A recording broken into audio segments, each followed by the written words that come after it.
When I think about a call to action by corporations when it comes to diversity and inclusion, my message is very simple, and that is, don't just support diversity and inclusion.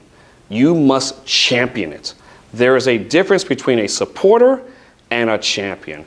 A supporter believes in the principles of diversity and inclusion. A champion is going to act on the importance of diversity and inclusion.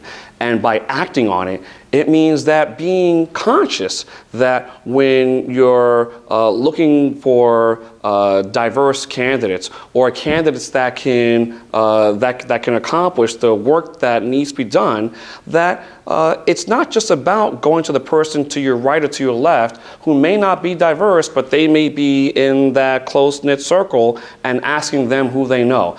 That be very conscious about going into communities and recruiting from leaders in those communities.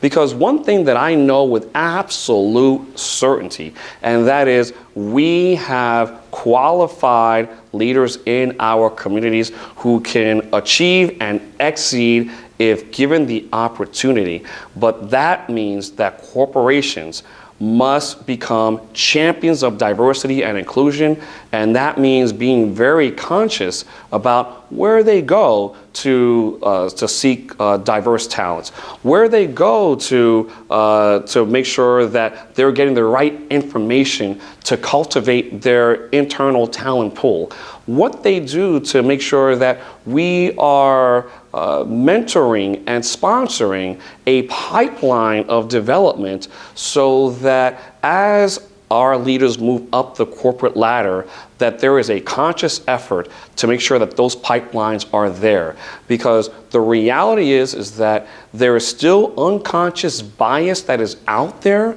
and even if it's not intended, it's there. And because of that unconscious bias is why we need champions of diversity and inclusion.